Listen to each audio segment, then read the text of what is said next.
I'm doing fine. So leave me alone, so leave me alone, so leave me alone. I'm doing fine. So leave me alone, so leave me alone, so leave me alone. I'm doing fine. So leave me alone, so leave me alone, so leave me alone. I'm doing fine. So leave me alone, so leave me alone, so leave me alone, leave me alone.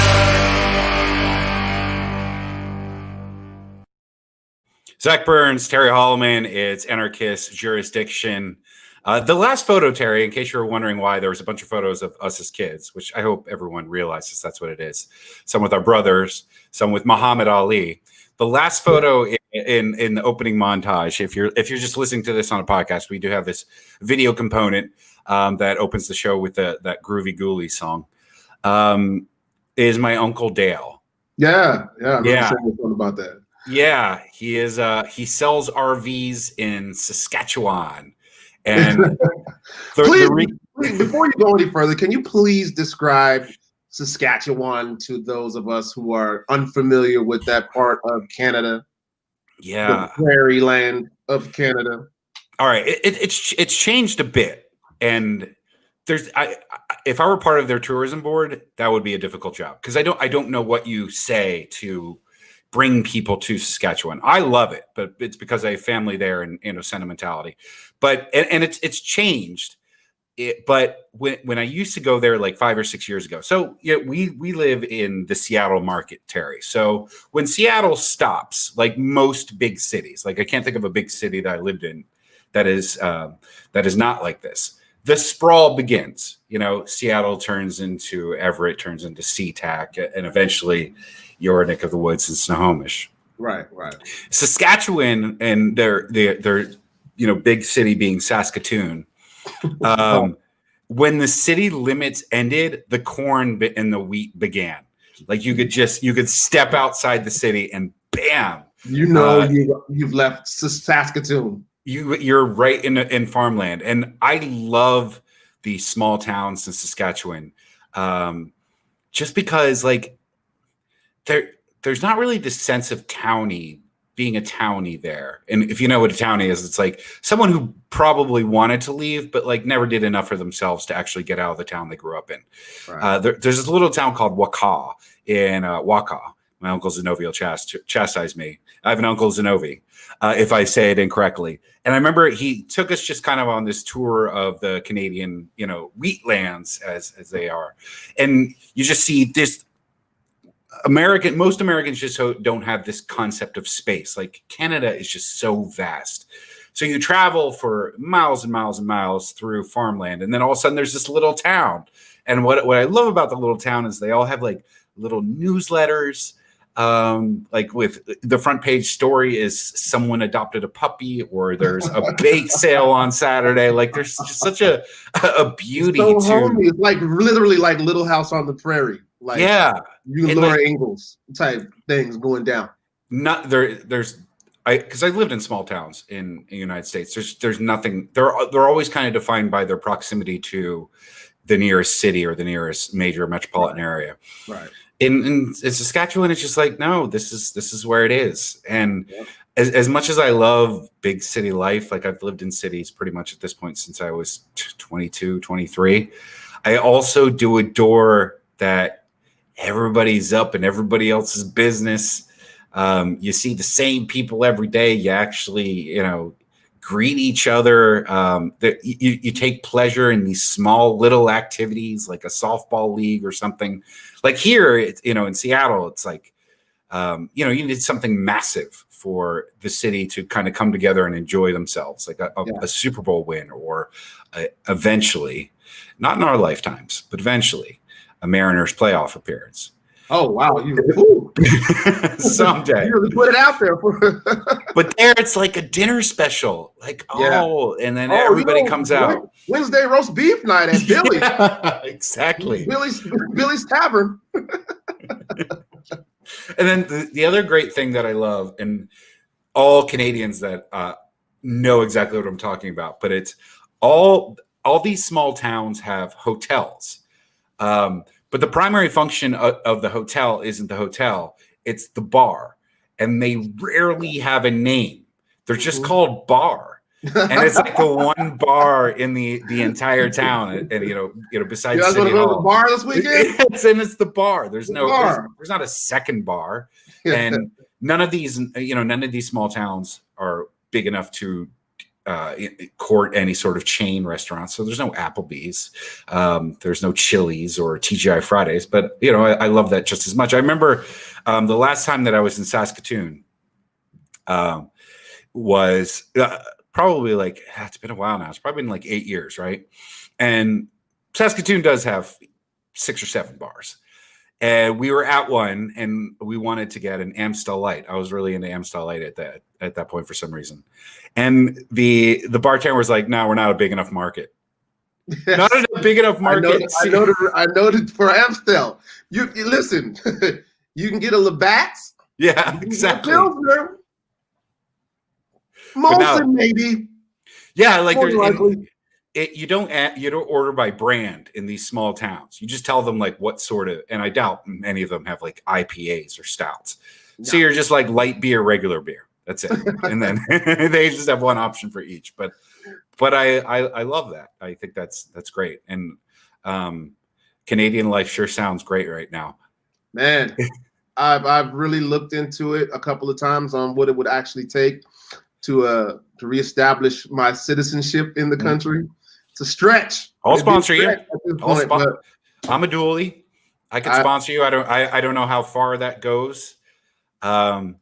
Yeah, my brother's an actual Canadian citizen, and he's actually had to go through the process, like right now, of becoming an American citizen. Believe it or not, he thought he was an American or a dual citizen this whole time, but he was actually born on Canadian soil. He's a Canadian. So is he living in Canada right now? No, he lives right here. Yeah, that's what I thought. Yeah, he lives right here. Yeah, so that's the challenge. So that was the challenge. So our entire family was born in the United States of America. He was the only one that was born in Canada while my dad was up there playing football.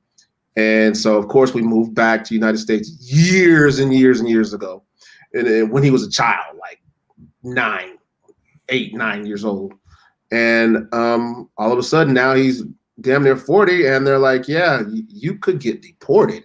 Like, what? Yeah, you're not an American. The man in charge could deport you if he wants to.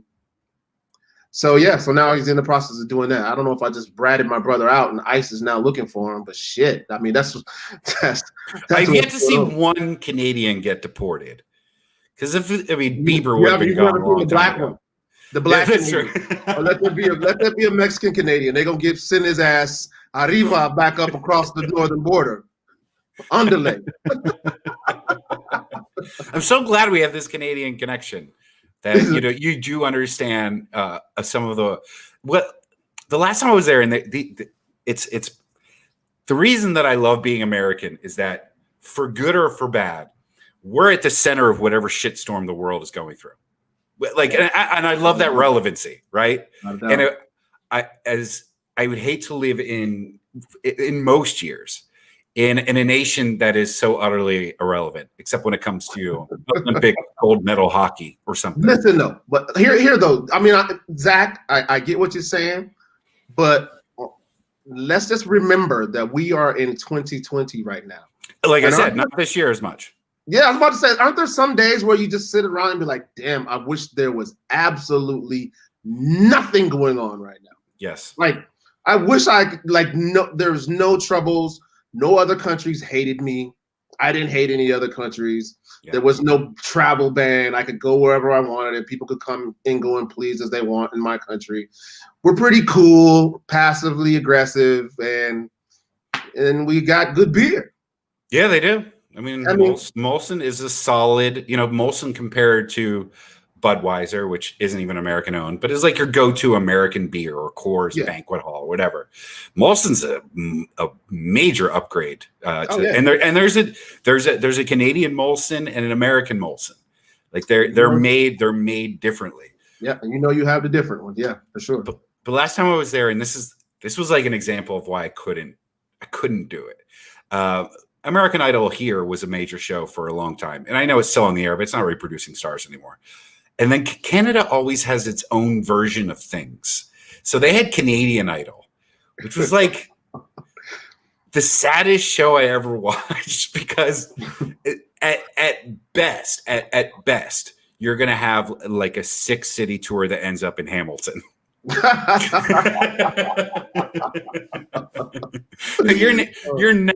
You're never coming down to the States, where true stars are made. But you want to know what's sad about that situation?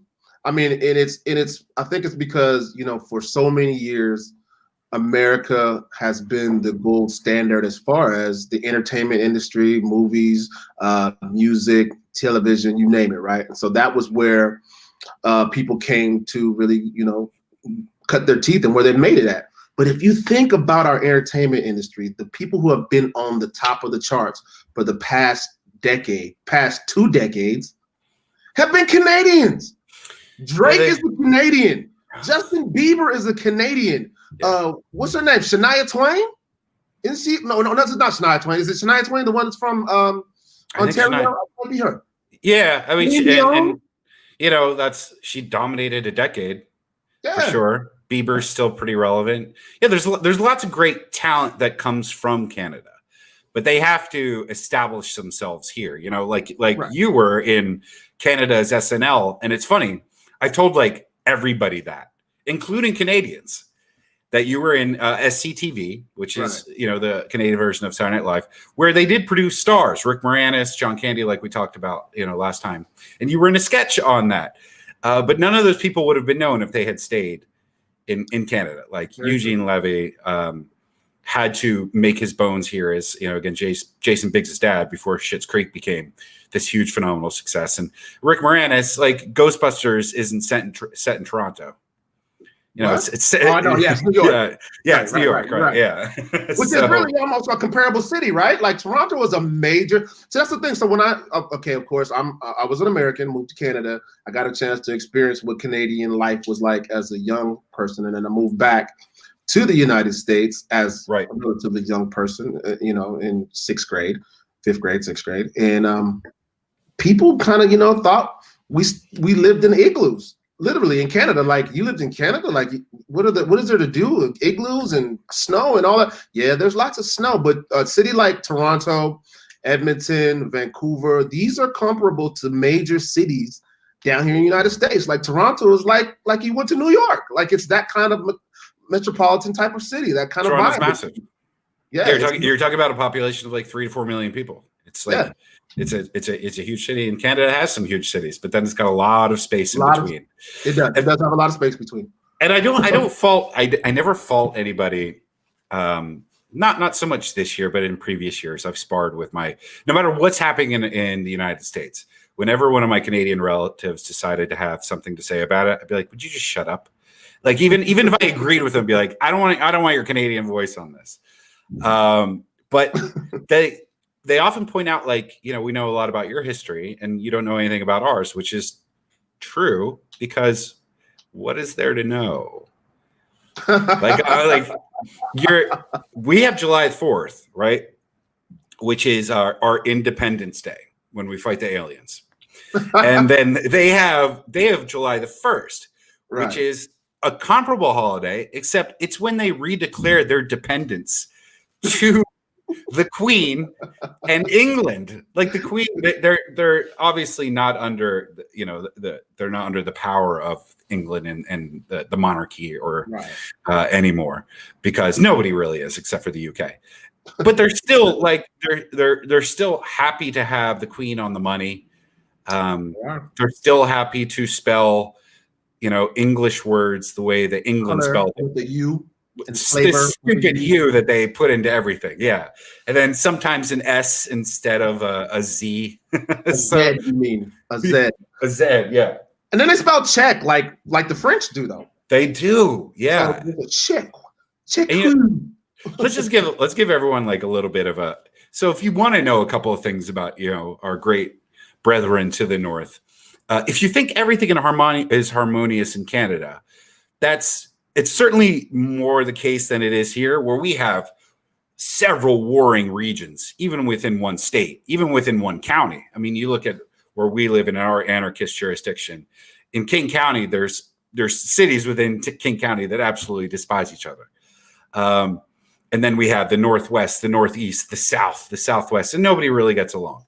But in Canada, I will say this: Eastern Canada and Western Canada don't particularly like each other. And there are French-based Canadians, and then there is the rest of Canada. In my case, Ukrainian, and they like someone from Vancouver does not particularly like somebody from Montreal. Newfoundland. Well, yeah, and then there's these weird outlying provinces that are just full of just savage people at this point. Like they live in cold maritime islands. So, but I don't know where I would send someone to in Canada, Terry, if I was instructing them to take a vacation, because I get why no one has. You never see like on the final round of The Price is Right. You know, the second showcase being at an all expenses paid trip to Edmonton. It's a very beautiful city, I will say, but it's not a destination place for sure. No, it's not. It's not. Yeah. All right. Fresh from Fox News, I'm assuming, because he's dressed nicely. Jason Rantz. Hey, buddy. How you doing? Good. How are you, buddy? Being my friend through all the toxic nature that my rhetoric spews, I truly appreciate that. That's so funny. People are so dumb. I know, and it's so Terry. I don't know if you saw what happened today, and it didn't even originate from Jason or I. Yeah, no, it wasn't. Brandy Cruz, host of The Divide and a Q13. What is she, an anchor now, Jason, or still her own show host? Morning show host and everything. Just was sort of frustrated at something yesterday. I'm not even sure what it was actually, but posted something about the one-sided nature of the media in terms of the stories they choose to coverage here in the Seattle area. But she really could have been speaking about the Pacific Northwest, and beyond that, she could have been speaking about national media in a lot of cases.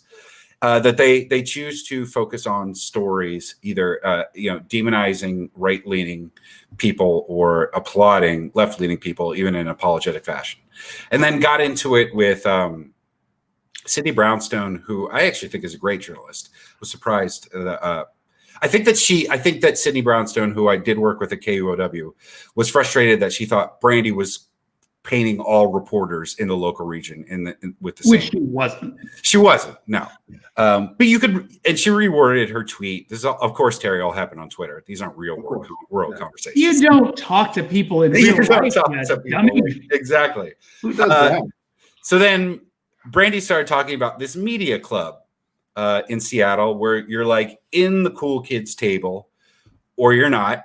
And then, even if you were on the verge of being in the cool kids table, if you knew some of the outcasts, i.e. her and, of course, Jason, then you're who they steal from on a regular basis, by the way. Probably. Yeah. It's always so amusing that I'm like this outcast because I happen to be a conservative and I have an opinion. I think people pretend that I claim to be a journalist, which I have never, ever, ever said. I do journalism from time to time. I'm not a journalist. I'm an analyst. I'm a talk show host. Right. Like I play horse sometimes, but I'm not a basketball player. Not a basketball player. It's never got that tall. I know, but it came too late, and I could just never do that left-handed layup. That seems to be so important. So then, Brandy actually ended up tweeting an old episode that the three of us and her did together, because KUOW certainly is one of the gatekeepers of this media club. And they had Brandy on, but they had her on as the supposed conservative of the group. Yeah, she was the conservative voice. She's not a conservative. Terry, again, you've lived in a lot of different places.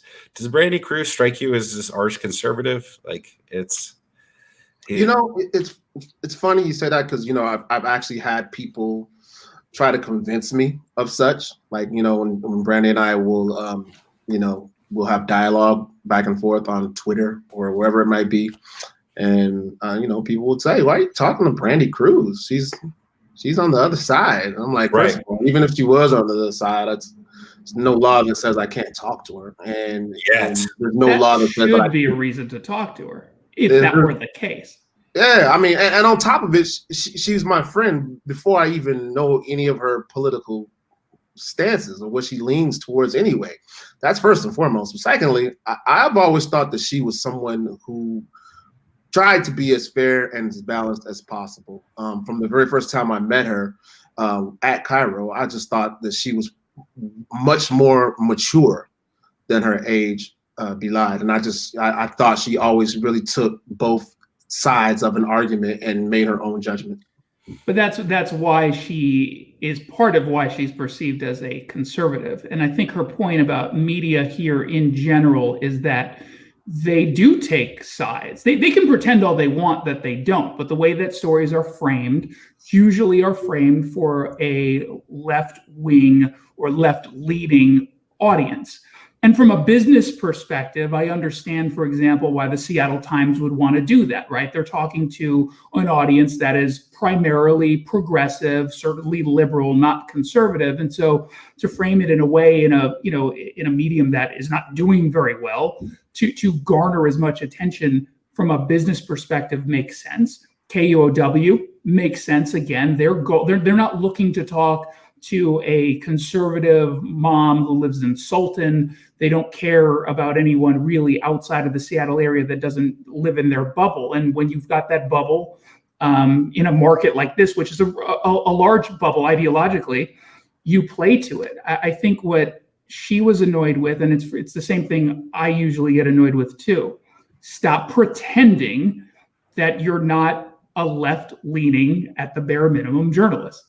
The Heidi Groover and Cindy Brownstone and all those who came from The Stranger, where they were outwardly partisan, you can certainly still cover things in a fair way while being somewhat partisan. But the framing of the stories, I do think, comes into play when we're talking about that media bias. Because if you frame a story in a certain way and you use that as a means to go after an opponent, perceived or otherwise, that's not real journalism.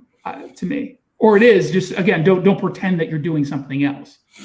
Right, because it's not like KUOW puts out a bunch of lies every day. They just choose what facts to. Yeah, or you choose not just what stories to tell, but which way to tell a story. Yeah. So when you choose the people from The Stranger to cover the protests, peaceful and otherwise. And they're always framed around, a criticism of police. It's factually accurate the way that they present like the facts, but the way that it's framed clearly leans in one direction. A really good example was either last week or maybe 2 weeks ago. So you had two videos at the same time that were gaining some traction. One was the officer with the bike holding it and rolling it over the head of the guy with the helmet. Yeah. Then in that exact same night, you had a dude with a baseball bat running and hitting a cop in the back of the head. Seattle Times briefly mentions the bat, doesn't link to the video. When it comes to the helmet and the guy laying on the ground, uninjured, by the way, wrong, but uninjured, they not only lead with that story, but they've got the video up there, they link to it. That's a way that's sort of this pernicious nature of media bias. I suppose, though, but you have, in that instance, Jason, you have someone who is trained in dealing with crowd control, and then you have a maniac getting hit in the back of the head with a baseball bat at a peaceful protest. But I'm saying, yeah, and but they're both dramatic, and they both should be told, right? So there's two bigger conversations in this one, which is police brutality, right, and the way police are responding to demonstrations and protests and riots. And then on the other hand, you also have the dynamic of, well, is this a riot or is this a peaceful protest? Who's really behind it? Is it violent? Both of those stories should be told, but one is kind of barely told and the other one is overtold. I would agree that the Times definitely told one more than the other, to a larger extent than I would be more comfortable with, because I do think that the police officer rolling over that guy's head is a bigger story than, again, someone who is just a maniac at a protest. But he's not a maniac. So the suspect, but he's a maniac because he struck someone in the head with a baseball bat. So yes, he is a maniac, right? But you know, I do get your point, and this is kind of the frustration that Terry and I think feel. Like, you're definitely more in one camp than Terry and I are. Like, you have your brand, you have your niche, and you're successful at pushing it. Whereas Terry and I, like, we sort of live in this middle. We are frustrated with the Seattle Times. I don't like Jennifer Rubin, but I also hate Charlie Kirk. Does anyone like Jennifer Rubin? Does anyone like Charlie Kirk? Like, there's these. Yeah, clearly kids like Charlie Kirk. I've never seen anyone get. I mean, conservative college kids like him. Yeah, and conservative liberal kids like Jennifer Rubin. So no, they don't. Yes, no, they don't. No one knows who. Hey, Terry, ask your kids who Jennifer Rubin is. Tell me if they know. If they don't, you raise them right. Does she have TikTok? If she doesn't have TikTok, my kids probably don't know who she is. She's the worst. They're better off. Oh my God! Can you imagine if she had TikTok? No, honestly, TikTok should be like Blade Runner. Like, once you get a certain age, she's a Washington Post columnist who, for the longest time, pretended to be conservative, and I kid you not, has not taken a conservative position on anything in maybe 6 years. And she finally, just like conservatives.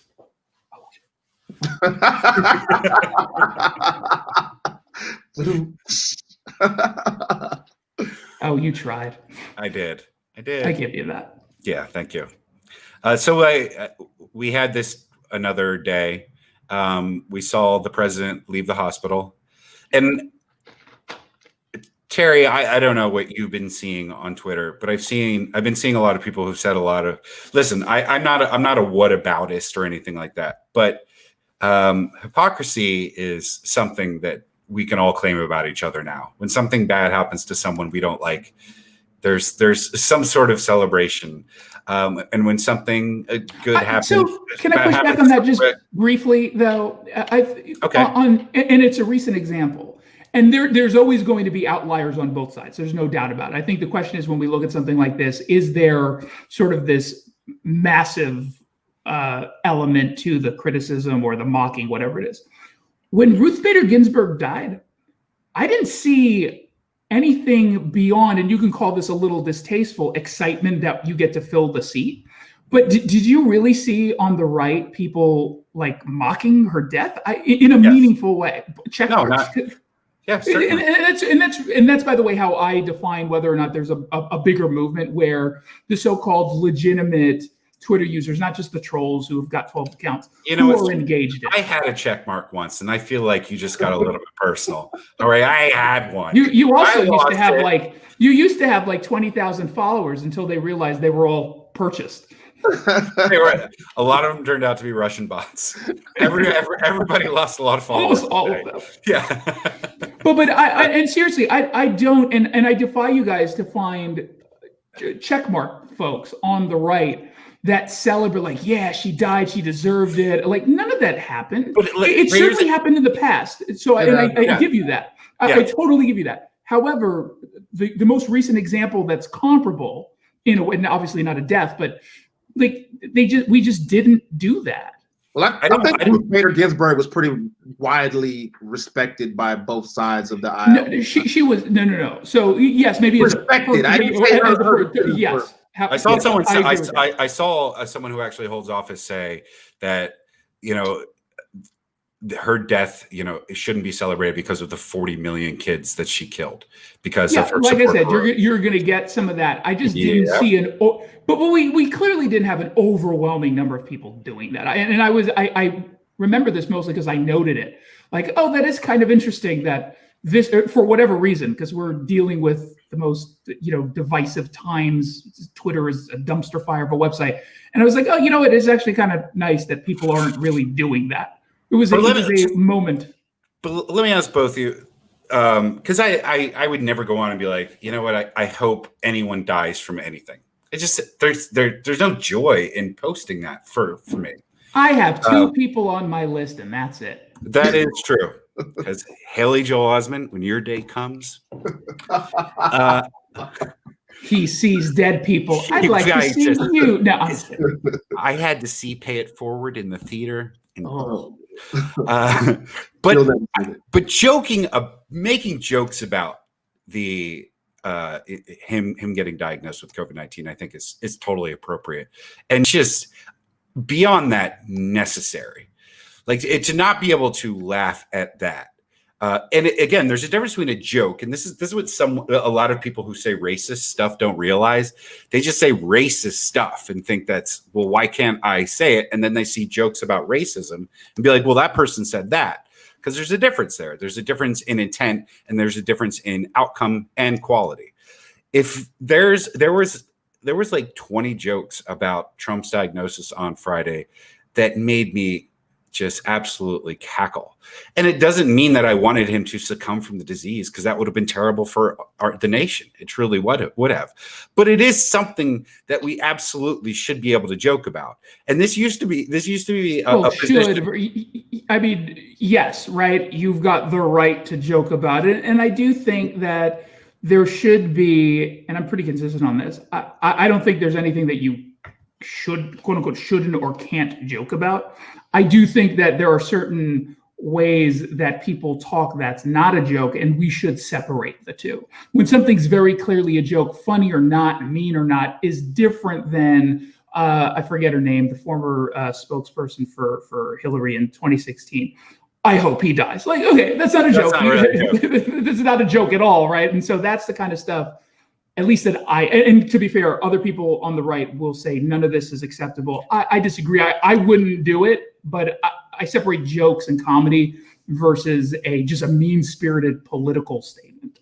Because you remember, I mean, this was a big issue when it came to joking about Prophet Muhammad. Like, and everybody was on board that you should be able to, and we were all aghast that there was people being so upset. But the problem that I have is that so oftentimes I see people lump the two together. You have, I don't know who you're talking about, Jason, but saying something like, I hope he dies. And then I have to call out Katie Herzog's joke about him having such a low income that he qualifies for Medicaid. She's just, that's a very funny, well-constructed joke. That doesn't mean that you wish him harm, but it is it's a funny moment of levity. And I think those things should be defended by all of us. There was just so much irony around the situation that if you have even an ounce of comedic intuition in you, you couldn't let some of that stuff pass by. I mean, some of the times, like especially during the days and times that we live in right now, if you can't laugh, you know what I'm saying, at some of the things that are going on around us, you might as well dig up your own grave and put dirt on your face, because it's rough out there. And the stuff that happened, you have to admit there was just so much irony in the entire thing. Someone who was actively protesting against wearing the mask, someone who admittedly downplayed the coronavirus and its impact on the nation. So many, it was comedic. I mean, there's definitely, if you're a comedian, right, or even if you're not, you can clearly pull jokes from the material. There's no doubt about that. But this does highlight an issue that, Zach, you and I have talked about in the past, and I can't remember if it was on radio, but we've seen a tremendous shift from the right saying you can't do certain kinds of content because we're clutching our pearls, it's offensive, it's blah blah blah. The left now does that. You're not allowed to joke about certain. If you are a protected class, never joke about anything. And again, this is like not even mean-spirited jokes. Don't joke about it. Don't even write characters on TV unless they reflect who you are as a real person. And I think that ultimately is more dangerous. And so when I see folks on the left mocking any of this, and in the clear mocking stuff, yeah, I don't get annoyed or upset, because at least it's still in the world of, hey, we get to speak and be funny and express ourselves, even if it's offensive, which is an important right to have. Because imagine the point where you're not in charge and you don't have power and your enemy can censor you. Like it's awful. Well, and imagine this. This is the great. Imagine if the left hates Dave Chappelle more than the right does, which is the case right now. Like all the criticisms of his past 3 specials, at this point, no one criticized really 3 of the last 4 specials came not from counting the YouTube one, because I think he went after cops in that one. I didn't actually. No, I mean the outdoor one. It was only like 20 minutes long, and it was more. it wasn't so full of jokes. He went after social commentary more than a comedy special. Exactly. Which I actually really like from him. I mean, I love his comedy. I still think he's probably in the top 2 or 3, if not the number 1 comedian right now. Oh, he's number 1 right now. I mean, John Mulaney is in my category of funniest stand-up. Yeah. But I mean, it's between him and Louis C.K. when he's doing good material. He's also in the picture. But and Chris Rock was, but not anymore. Okay, and let's talk about that, Terry. I don't know if you saw Saturday Night Live this past Saturday. It's back in studio. There's something very comforting about that. They had a weirdly the way that the studio audience was put together was really strange, and it was full of first responders, which is a really nice gesture. They were all like clumped together, and then there was like massive amounts of space where no one was sitting. And then this other cluster of first responders all sitting right next to each other, which was kind of an odd visual. But a couple of takeaways from it. Jim Carrey, who I never think of as an impressionist. I don't know what other people, does a great Joe Biden. I mean, really, really good. And I kind of think Jim Carrey is a bit annoying, but he was very good at Biden. And then Terry, I hate to say this because for 10 years, I don't think anyone made me laugh harder than Chris Rock. He sounded so old and out of touch. It was like him guest hosting for Jay Leno's Garage. He was doing CNBC jokes. It was just. Well, you know what happened? He got old. He's old. Yeah, I guess. He's old now. I mean, he's older, and I read an article. I think it was in GQ. They just did an article with Chris Rock, and they talked about some of the turmoil he's been going through, and he's been going to like therapy, counseling several times a week, and I think that probably will take the edge off of anybody. If you go to you're in therapy, and your shrink is getting inside your head. I think that might have a little effect on a lot of people's comedy. So it's weird, yeah, because all comedians need therapy, but none of them should go to it. None of them really go. The comedy is the therapy, right? Yeah, Chris Rock has always been a weird one for me because I find up until recently I found his stand-up to be very, very funny, and nothing else that he did. All of his movies I thought were awful. His movies stink. It's so weird. But it's the same with Richard Pryor. If we were going to talk about like great comedians, that dude picked the worst roles ever. Like Brewster's Millions. But Chris Rock writes his own movies, right? Yeah. And so that's the I don't know that. I think he does. That's just the stuff. I mean, and he probably works with a team, but it just boggles my mind. Yeah. He's also starring in a new show right now. Fargo. He's in Fargo, and he's good. That's not really a comedy show, is it? No, Fargo Fargo's based. It's basically all these stories, these crime stories, kind of like the movie was. Yeah. Well, is it also coming out in a movie where he's a detective tracking a police serial killer? I know that they postponed it because of just COVID.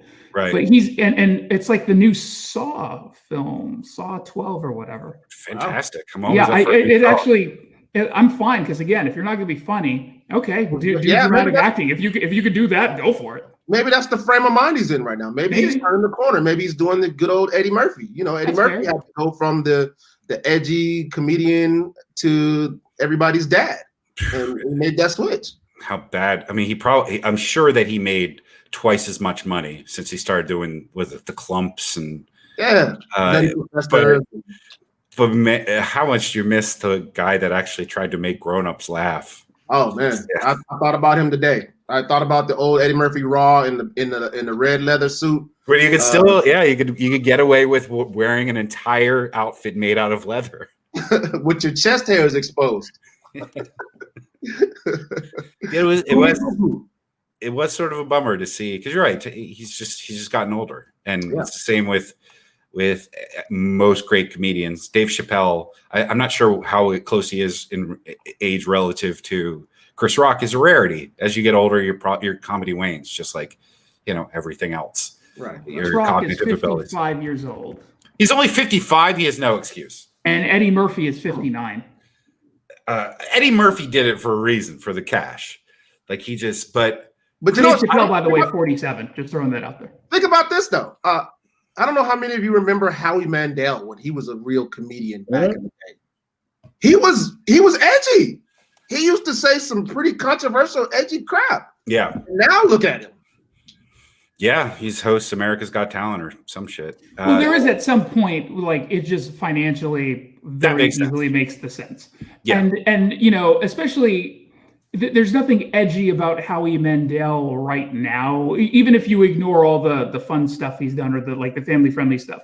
There's nothing edgy about him that stands out, and he's just a little bit too old to be edgy. I do think at some point the edgy plus your age doesn't always match up. There are obvious exceptions. George Carlin. George Carlin. Dave Chappelle is a good example of that, where he's not that, he's 47 years old, but I mean, you can imagine him doing that same type of comedy for the next decade, or really the rest of his career. Yeah. Yeah, I think you look at those guys like Chappelle and Carlin when it comes to their comedy. Those guys are really, I don't hope this doesn't come off wrong, but they're really like cerebral comedians. You know what I'm saying? They're kind of smart, and I think that kind of really transforms itself into something that you can use as an older person. Whereas some of these other guys are just raunchy. Like, yeah, you can't just come on the stage and be raunchy as a 60-year-old, unless you're maybe Red Fox. Yeah, that's true. But Red Fox, yeah. He back when you called old leches just dirty old men instead of potential sex criminals. That was Red Fox. Sorry. Speaking of that, you know who got crazy edgy towards the end of his career? Who? Bill Cosby. Man, like he really got edgy in real life. He was always edgy. That was his real life. I remember him just used to joke about golf and everything, but man, these last 3-4 years, his comedy's really got a different sort of bite to it. No, man, that's another irony right there in and of itself. He was the guy that was used to chastise all the comedians back in the 70s and 80s. You raunchy mouth and filthy potty mouths and all this. Meanwhile, he was dropping pills in girls' drinks, man. So, well, he was like one of the leading critics of Black culture. Yeah. Like, I remember the only time you would see him pop up, and I saw him live, and he was outstanding. Just 2 hours of incredible crowd work. But the only other time you would see Bill Cosby, who had been off TV for 10 years at that point, was when he was talking about saggy pants. Like he all of a sudden became this arbiter of different Black cultural movements. Random thought. Another comedian who I have the opposite experience of Chris Rock. Tiffany Haddish. I don't understand why people like her stand-up, and yet I find her so funny. Not her stand-up, her with some exceptions. And part of it is she's just not a very good actress, and yet there's something there that I really like. Yeah. Even when the material isn't great, I think she's just really. But the same thing like sort of Rose Byrne, even though both of them in a movie last year this year, right? No, last year was one of the worst movies I've ever seen. It should have worked, but it didn't. But other than that, I find them both hysterical and so like well versed in the timing of their comedy and movies. And yet, at least with Tiffany Haddish, who's a stand-up, I don't find her stand-up funny. No, it stinks. Yeah. No, I don't think her stand-up is very good either. I think a lot of her roles and things she does on screen is over the top. And I think it works.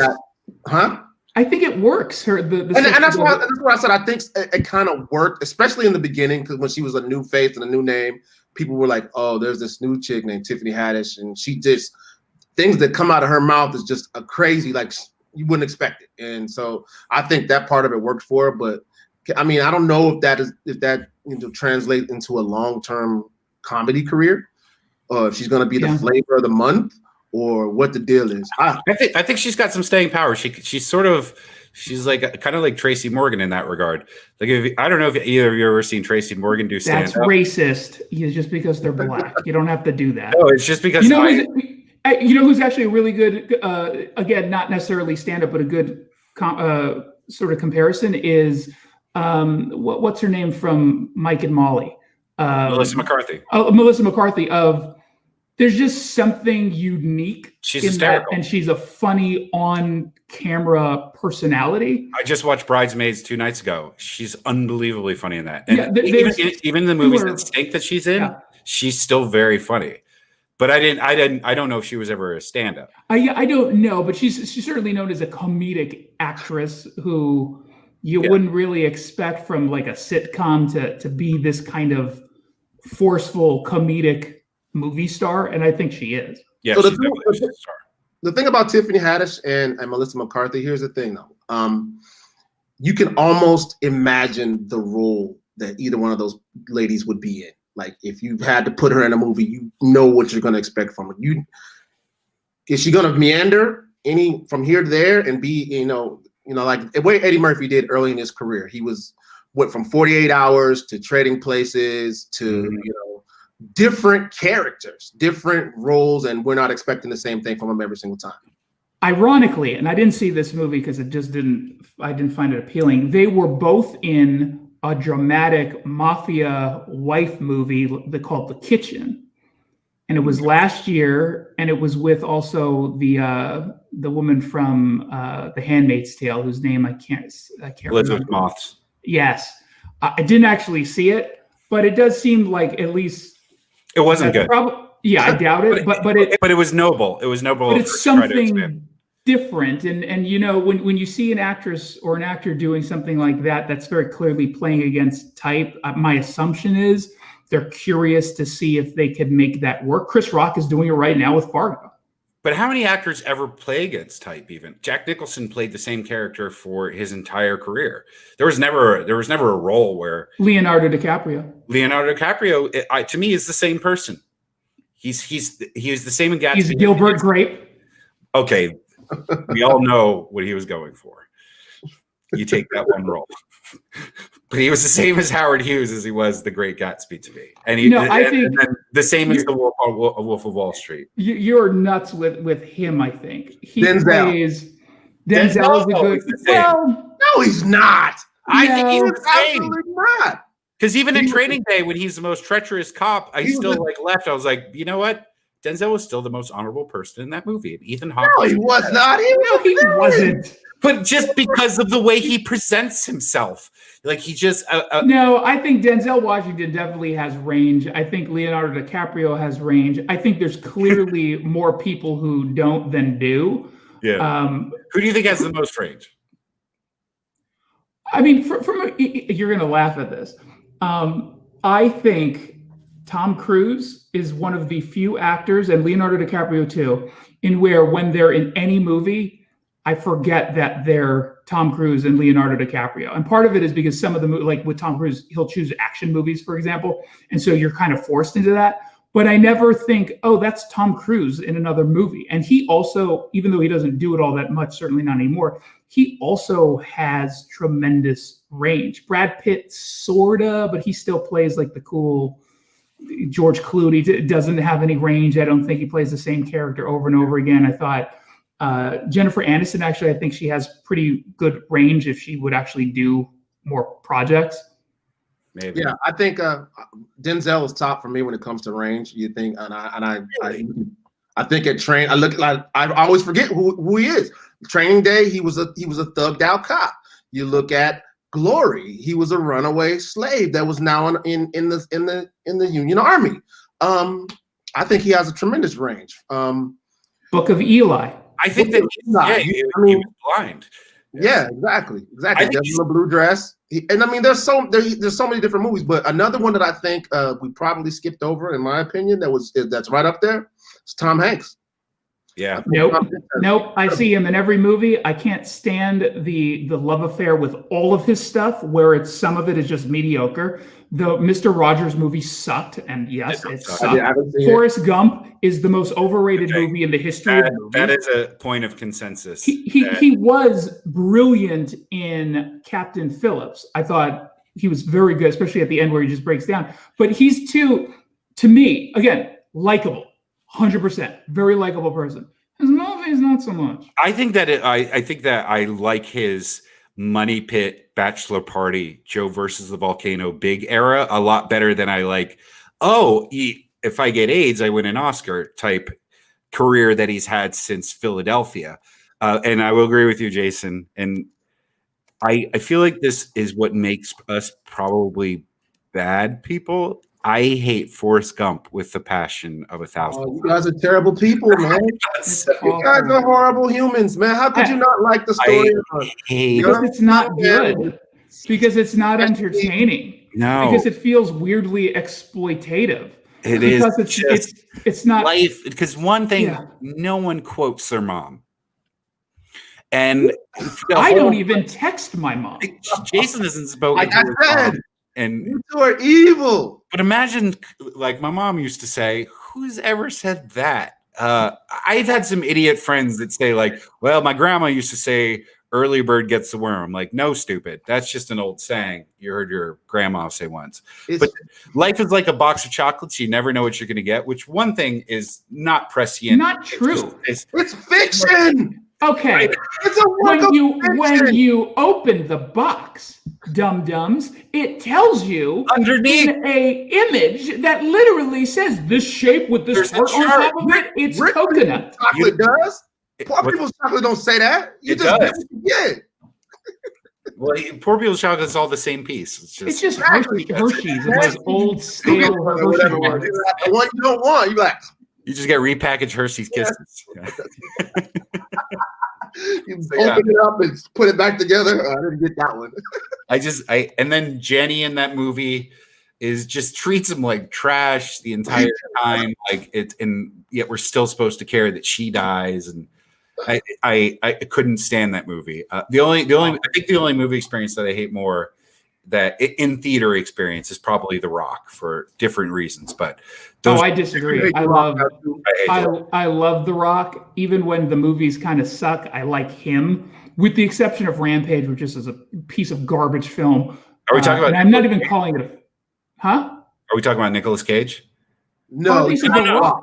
No. The movie The Rock. Oh, I love The Rock. See, Terry heard The Rock too, right? I heard The Rock. Well, I said The Rock. I'm about The Rock, the movie. The Rock, the movie. Yeah. No, Dwayne Johnson's fantastic. I loved Rampage.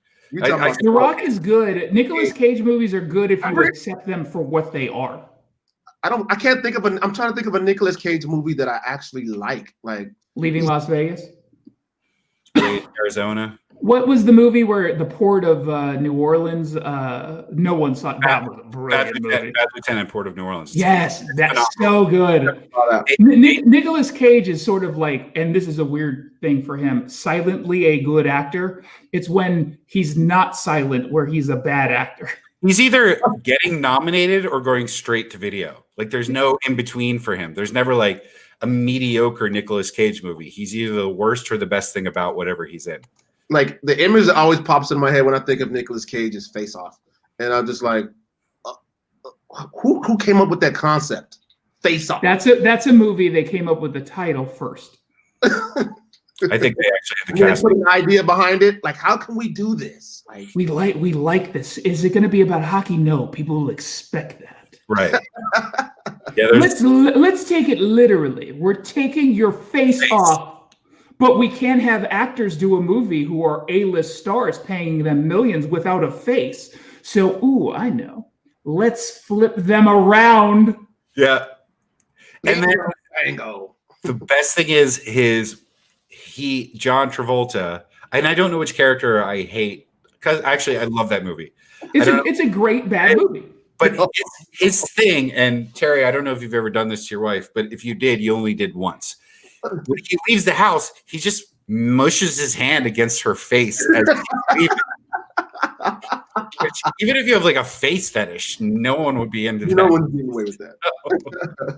The movie where John Travolta acts like Nicolas Cage and Nicolas Cage acts like John Travolta. I mean, it's so awkward. And they don't even bother to switch the voices. No. Like there was just literally, we're going to change faces. The bodies are the same, and John Travolta and Nicolas Cage have significantly different bodies, I would assume. I've never seen a John Travolta nudity, but I would guess, just based on their faces and levels of chubbiness, that they look different. But the wife doesn't seem to notice. Doesn't figure anything out. It wasn't really a close relationship, so. Yeah. All right, final topic. What are we all distracting ourselves with this week? I always like to get new recommendations because I'm force watching now more than binge watching. Did you watch yet The Umbrella Academy? Done. Great. Loved it. Uh, Here's what I'm force watching is Ratchet, which is based on Nurse Ratchet from one. I heard it's good. I just don't want to see it. It's just I started watching it. It's just like every other Ryan Murphy show, which is every other show. Yeah. So I can't get into it. So now I'm just. I wish you liked soccer, although I do. Even if you, watch All or Nothing. And there's two. It's on Amazon Prime. I think it's only an 8-episode or season. Start with Man City, because they just happened to be there. It's sort of like an ESPN behind the scenes with embedded the whole time. It's just so well done. Man U is a good story in that this was the year where they won the championship. It was one of the most dominating soccer seasons in modern EPL history. And then they just recently did Tottenham Hotspurs. And that one is of note because not only were they going through a whole lot of drama, but it also ends during the pandemic. And what EPL was going through and the team was going through and trying to navigate it. Very, very, very well done, even if you don't like soccer. Now, obviously, if you like soccer, like passionately, and you watch it, it's even better. But not knowing anything about soccer, go for it. It's so good. But I don't know. I want to buy American at this point, Jason. I don't want European stories. It's an Amazon Prime project. Buy a Trump flag. Yeah, and I'm into The Boys, sort of. That's Is it good? I'll rephrase that. I'm into the show The Boys. Yeah, it is. It's not since a few seasons ago of Game of Thrones have I been so just shocked by acts of violence portrayed on TV. Like there's just. I didn't even know it was. I thought it was a comedy. It's darkly. It's comedy the same way going back to Fargo. Fargo is like. It's funny, but in the end, Steve. But it's not supposed to be funny. What's it's that? Funny because you're morbid. It's not supposed to be funny. It's not. I forgot. I just love laughing at graphic deaths. It's not. There's nothing humorous about it. It's just pure graphic. I literally put The Boys on my list like last week in my queue. I'm working my way. The next thing I'm going to watch, I'll watch this. Maybe I'll watch it tonight. Is Indignation, the film from like 4 years ago, something like that. Because I just read the book, and it was so good, and so now I'm kind of curious. Nothing makes me happier than discovering a new Philip Roth fan because he's my God Almighty. I've only got 2 books so far, but I'm going into number 3. You're 1/16 of the way. So much. Just 30 left. And one's just him opining on writing, so you can skip that one even. I'm not going to read any of the nonfiction. Stick to fiction. Just talk about angsty Jews, and I am in. Everything. Every book should be called Angsty Jew. They should write a book called that, The Angsty Jew. I'm sure Jason has like 3 drafts of that done. I'm on volume 12. What are you watching this week, Terry? I'm on. Actually, I had to get away from some of that The Boys stuff just to clear my mental. I've been watching The Good Place. Good, brilliant show that is one of the few that gets better each season. Good. So I'm just getting ready to start season 2. So I just started that. Really great characters in that show. I like them a lot. That is a show that should never have been on NBC for as long as it was because it's just too smart. And philosophical, and it gets way more into that, but in an incredibly likable and entertaining way, moving from, I think, season 2. I'm trying to figure out how I missed it on NBC. Everyone missed it. No one talked about it until like the last season and a half. And won crazy awards. I mean, it seemed like every season it would win. And it's got people we all know, Dax Shepard's wife, Mary Steenburgen's husband. Like the chick from Frozen. Yeah. It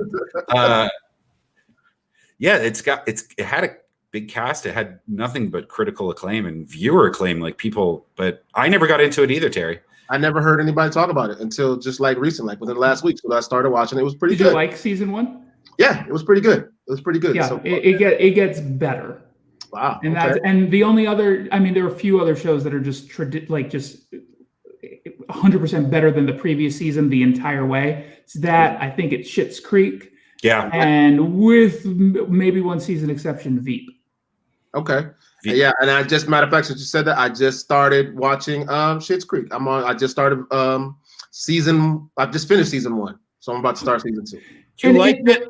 So good. You like shit? No, I'm asking. I know you know I've talked about it, and it was 7 for 7 in the major Emmy. Was that a record? Did anyone figure that out? First time ever. Do you like it? I like it so far. It's definitely some Canadian humor in there.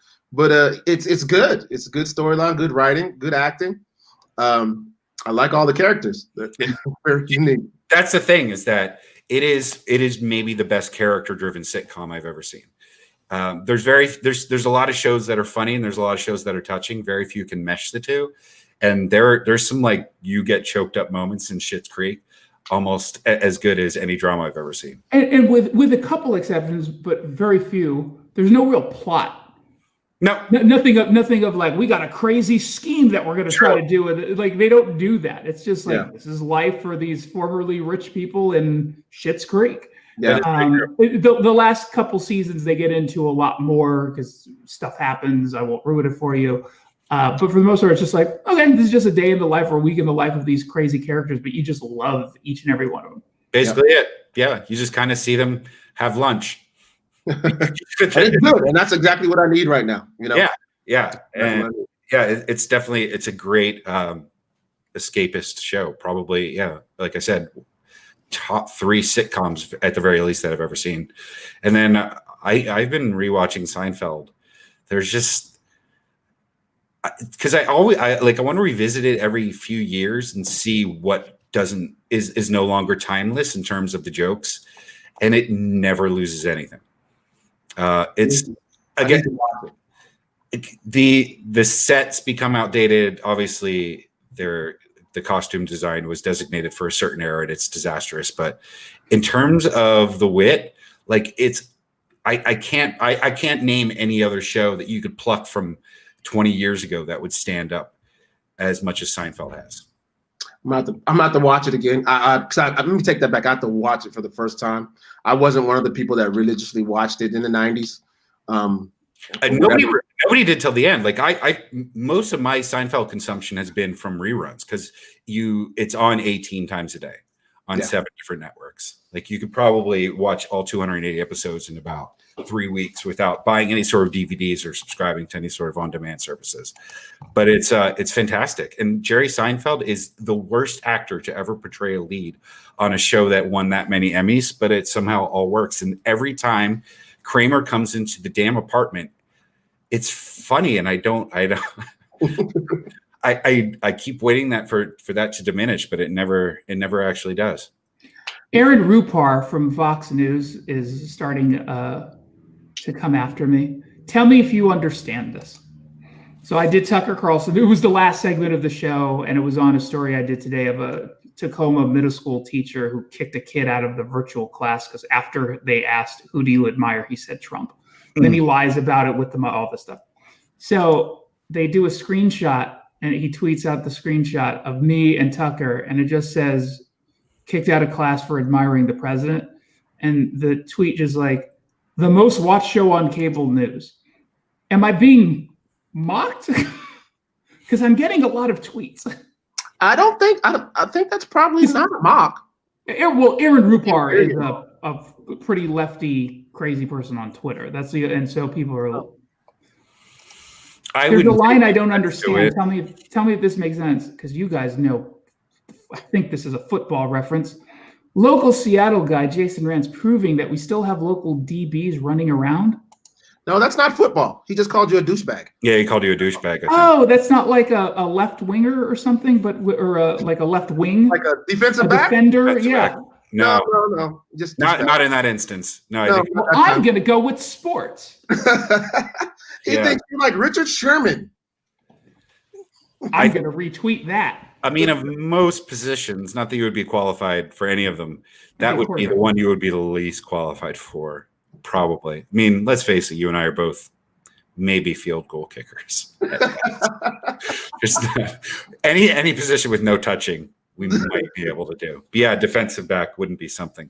Douchebag, however, now that I get. Stop it. Go away from me on something there. Yeah. Leave my quarterback alone. Cut it out. Ref, he's too rough. Right. Well, who called you a DB? Aaron, what's his name? Aaron. No, Rupar? someone responded. Aaron Rupar is a Vox News DB. Defensive back. What is it? Defensive back. Yeah, that. Yeah. No. Douchebag though. Like I've heard other people call you that. How will I get over that? I don't know. Therapy. Yeah. Call Chris Rock's therapist. Well, Jason, take the high road and just don't even. No, I'm not taking the high road. Are you out of your mind? I'm going to come up with a sick burn, as the kids might say. I don't know the directions to the high road. Just Venmo $25 to an orphanage in his name. That's what you should do. That should be Jason Rantz's new brand. Come after me and I donate to orphanages. I would get an audit in a heartbeat because they know that's not happening. There's some kind of scam going on there. Orphanage. I don't even think there's orphanages. Do we have orphanages? I don't know. Last time you saw an orphanage? I don't know. I never saw one. Annie? More porridge, please. That's all. Gruel. Well, no, it was porridge. You know, you grew up near the rich orphanages. The middle class ones that I'm familiar with, there was gruel. Gruel. Yeah. All right. Well, good to talk to you, fellas. Have a good night. Bye. All right. Everybody enjoy themselves. Terry, I'll talk to you again on Wednesday. Yes, sir. Don't See you, buddy. See ya.